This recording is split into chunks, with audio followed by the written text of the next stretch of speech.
कुछ दिनों से और कुछ विशेष कारणों से माइंड रीडिंग यानी दिमाग पढ़ने की कला चर्चा में है।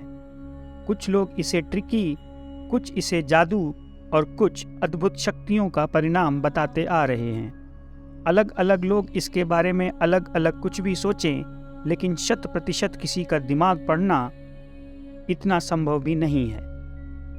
एक तरह से देखा जाए तो ये थोड़े से अभ्यास और थोड़े से ट्रिक्स की मदद से कुछ हद तक लोगों का दिमाग पढ़ा जा सकता है।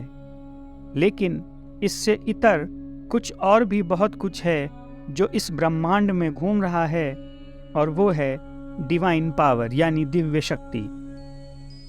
हम सभी जानते हैं कि ब्रह्मांड में बहुत सारी ऊर्जा है जो विभिन्न विभिन्न तरीकों से कहीं ना कहीं मनुष्य से या ब्रह्मांड के किसी न किसी अवयव से जुड़ी हुई है।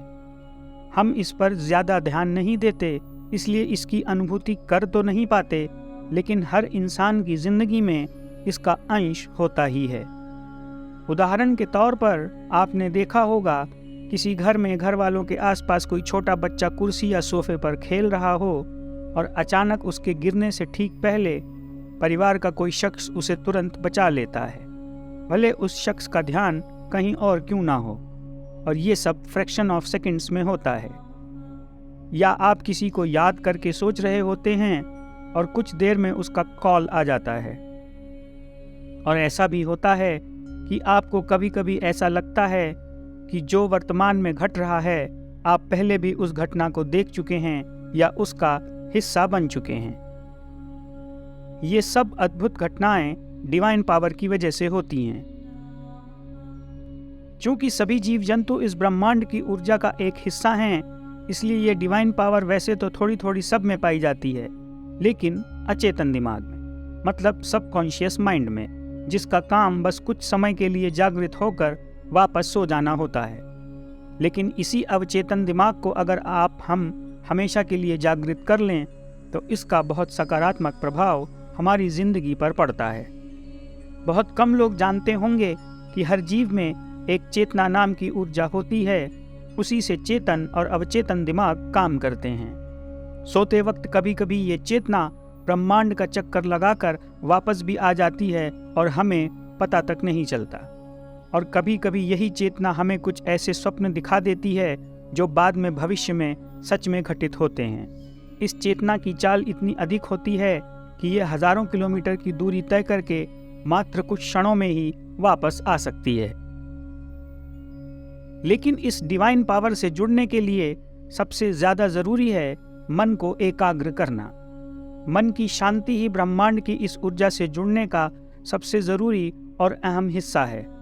मन को एकाग्र करने के बहुत तरीके होते हैं, जैसे आंख बंद करके खुद का आत्म मंथन करके, या योग या मेडिटेशन से। और साथ ही एक और अहम हिस्सा होता है हमारे सांस लेने और सांस छोड़ने के बीच का जो गैप है। ये गैप यूं ही नहीं दिया गया। यही गैप डिवाइन पावर से जुड़ने का एक माध्यम होता है।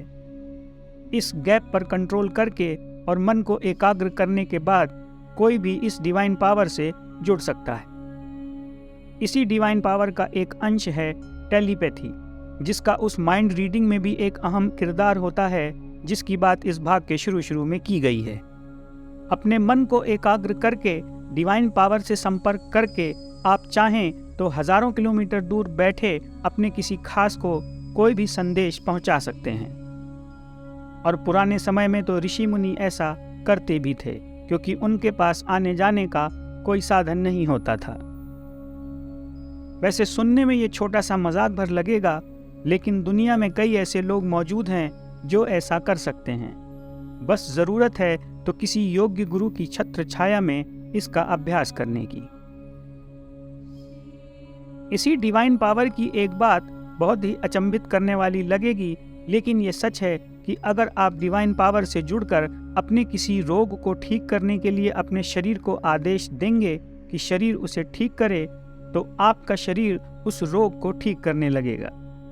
ये बात सुनने में हंसी जरूर आ सकती है, लेकिन ये 100% सिद्ध किया जा चुका है। इसके इतर ये बात अलग है कि ब्रह्मांड में सब कुछ एक नियम के अंतर्गत ही होता है और उस नियम में बंध कर ही चलता है। आपको अपनी कोई बात किसी के मन तक पहुंचानी हो या किसी के मन की बात जाननी हो तो इस तरह की ऊर्जा से जुड़कर ये काम आप आसानी से कर सकते हैं। बस ज़रूरत है तो अभ्यास की। और भैरव विज्ञान जैसी किताबें इस शक्ति का जीता जागता उदाहरण है। लेकिन जैसा बताया गया कि ब्रह्मांड में सब कुछ नियमबद्ध होता है, ऐसे किसी भी शक्ति का गलत उपयोग नकारात्मक प्रभाव भी डालता है। अंत में सार बस यही है कि अगर आप भी इस डिवाइन पावर की अनुभूति लेना चाहते हैं तो किसी अच्छे गुरु की तलाश करके उनके मार्गदर्शन में रहकर इस ऊर्जा का उपयोग अपने और मानव जाति के कल्याण के लिए कर सकते हैं।